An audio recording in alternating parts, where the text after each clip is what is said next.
Welcome back. Today we're going to be reading Chapter 3 of Unforeseen Beasts and the Search for the Meaning of Our Age in its entirety.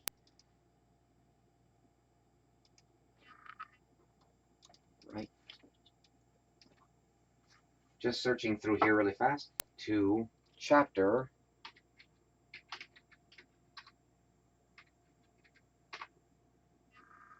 Alright, Chapter 3.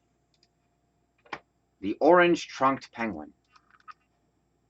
As soon as he is finished re-quoting Carl Gustav Jung, the crystal quartz penguin turns to me and says, "So, mortal human, are you ready to undergo the gauntlet for clarification? Mr. Bird of Quartz, can I ask you a question?" "Yes, you may ask me a question, but hurry it up." "Am I already in the gauntlet for clarification right now? And if so, how did I get here?" Sometimes humans who listen much, read much, and observe much find themselves undergoing the gauntlet for clarification. But getting to this point is a combination of choices and contingency that is too case-based to be generalized. In any event, it only needs stressing that only a few among the many who attempt the gauntlet will partake of the mysterious prize by which one can transcend. With these words spoken, the wizard penguin opens his mouth widely, and out of his gaping beak comes forth a holographic projection displaying what appears to be a strange artifact. Yes, this must be the mysterious prize by which one transcends, the sublime relic for authentic clarification.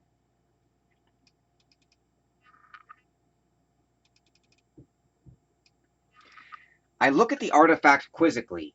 It is an abstract creature image crafted out of smooth stone, set in another coarser and grainier type of stone. But the image from the holographic projection is not in color, so I cannot ascertain more precisely the composition of the stones. As for the creature image itself, it is somehow vaguely familiar to me. I stare at the curious combination of simple shapes, making up the I stare at the combination of simple shapes making up the image and wonder, where have I seen you before? Then it hits me like a sack of bricks. This image resembles the Na'akal 1584 tablet. Yes, the Na'akal 1584 tablet. The featuring the symbol that the English scholar James Churchward describes in his classic work concerning the lost continent of Mu.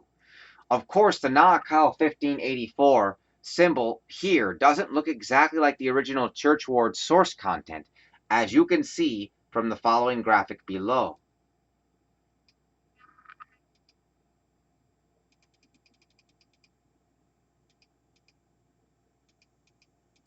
In any event, the crystal quartz penguin closes his mouth as soon as I have recognized that the artifact bears the same symbol as that of the Na'akal 1584 tablet.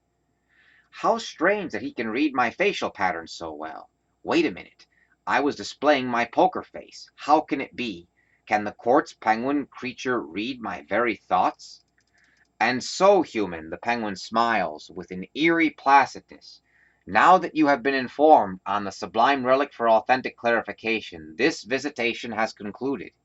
What happens next catches me off guard and fills me with a state of being nonplussed. The world of the snowy, starry nightscape pushes me straight down, or rather I fall through the ground like a trap door, but there is no trap door. It descends lower into the subterranean zones underneath that world. And as I fall, I recall the facts concerning the 1584 Na'akal tablet that I remember from the classic books, The Lost Continent of Mu and The Children of Mu. According to James Churchward, the 1584 Na'akal tablet illustrates to us two very important concepts. One, the creation of woman. Source, The Children of Mu by James Churchward. And two, it represents the power to rule the world. Source, From the Lost Continent of Mu by James Churchward. But after remembering those two ambiguous ideas, I become disconcerted. Why? Because I cannot remember anything further than that. And it is here that I begin to have self-doubt concerning my ability to succeed at the gauntlet for clarification, whatever that entirely means. I begin to wonder about myself. Geez, am I really that forgetful of a reader? Although, to be fair to myself, it has been years since my last study session on the works of James Churchward. Nevertheless, I should still remember stuff as novel and visually oriented as those books were. But while I'm still talking to myself in this unlit zone of musing thought, I am rudely interrupted. Pathetic human, are you so forgetful that you cannot remember key content from the books of James Churchward? Do you want to know why you forget so much information on the subject of ancient lost wisdom? As soon as this question is asked to me, the scenery around me lights up, and I see the creature who asks me this question.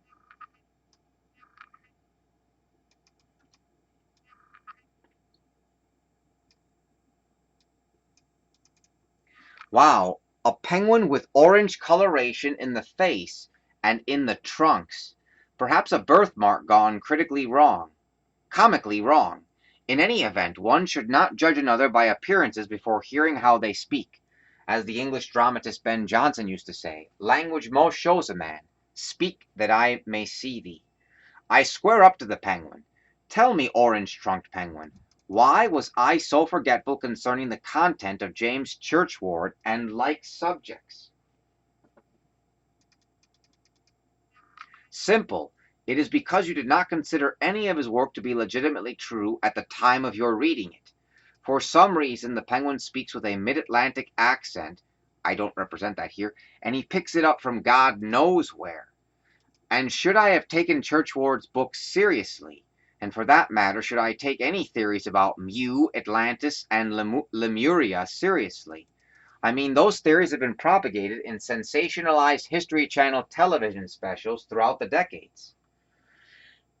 My, how you bite off more than you can chew. The penguin is insulted at my attempts to shoehorn my way into such a loaded question. The penguin continues, if it were only that easy. You know you humans demand too much from the universe relative to your stage of evolutionary development. You ask for the mystery of the ages as you would for a platter of biscuits and gravy. You know that, right? Okay, then, I concede. I don't need to know the full story, but what will you tell me concerning these purported civilizations of mankind? Nothing more than what the internet would say by itself. The absurdly decorated penguin smirks. Then why are you here in my viewing at all? What is your message for me? I am here to emphasize that your human energies should be focused on creating your own individual meaning, your own authentic being. In other words, you should not seek and expect a transcendent meaning that could be universally applicable to all peoples and societies.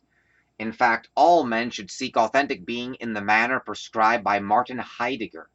Martin Heidegger, I say with my mouth agog from disbelief. Mr. Orange Birthmark's penguin. Why should men follow this mode of philosophy?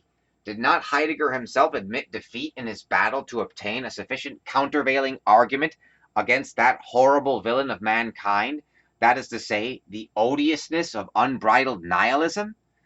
Well, isn't it obvious, mortal being? The penguin speaks reproachfully. It is because man has been allotted only a paltry duration of time by the gods. Therefore, one might as well give Heideggerian modes of philosophy a chance. Gods. Why does this orange-faced penguin make mention of gods? Heidegger was an atheist. Clearly this penguin is not practicing what he preaches. Mr. Penguin, did you just say the gods?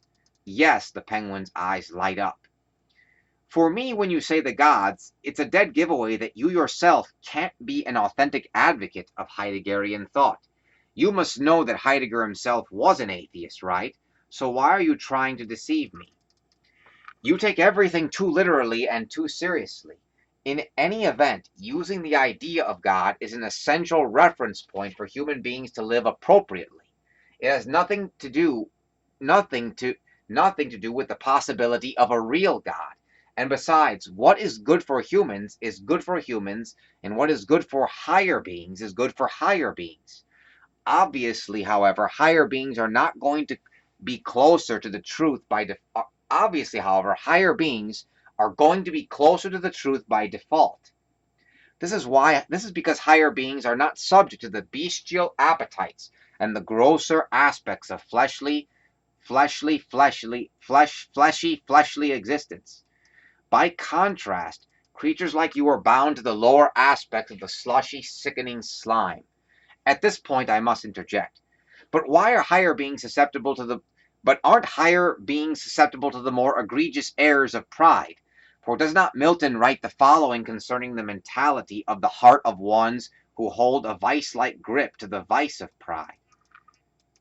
For it is said, better to reign in hell than to serve in heaven. Quoting Paradise Lost, the words of Satan. Upon hearing me quote this, the penguin whistles a little tune and then shuffles his feet standoffishly. Well, he finally responds, I guess we all need our own one-liners, don't we? And here is a one-liner of my own. In fact, it's my go-to quote. The belief that becomes truth for me is that which allows me the best use of my strength, the best means of putting my virtues into action. Words attributed to Andre Gide. The intensity in the penguin, however, does not abate following this tension-releasing outburst of his words. It did release some tension, but the aforementioned outburst, failed to release enough. The bird continues to speak, albeit incoherently, having fallen into an uncalled-for rant. And besides, I have only been speaking about gods in a metaphoric sense. Lots of people do it, like the psychologist Jordan B. Peterson. In any event, for your own part, you fail to fully realize the beauty and appropriateness, dare I say essentialness, of metaphors in your human life. As a category of thought, myth was and should be now the proper mode of your human world. Historically speaking, myth was at the center of the most important question: what is being? The penguin stops. He looks around to see if anybody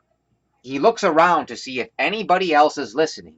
He almost seems disappointed that I am the only one who is there to witness his incisive discourse, as he would later say. In any event, he continues, yes, the magic to everything exists in the very act of asking, what is being?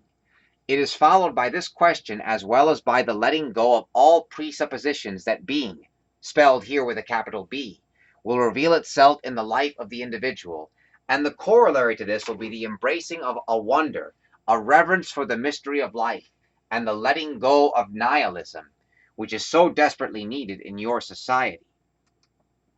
The penguin then points his finger.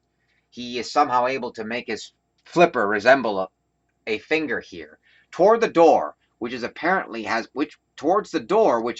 has manifested or has been manifested by the pure intent of the combined work of the magician king and jurist priest of this realm, to be explained later on, that would be known in latter times.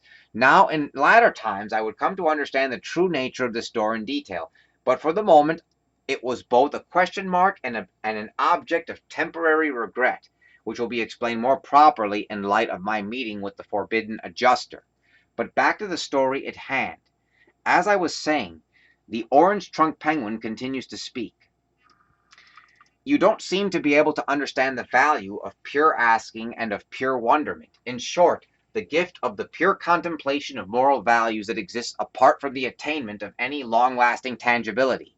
For you are the kind of human who demands too many answers, the kind of hominid who in ancient times could only be provided for by the obscure symbols that only nourish the mind with improbable, whimsical, dare I say, magical possibilities. Heck, in former races of men, they even sang songs about the beauty of such signs and patterns. Not that they authentically cared for those aesthetics, or any for that matter. They only harped endlessly on the eternal promise of interminable prime health, youthful exuberance, personal exaltation, conceits of incrementing intellect,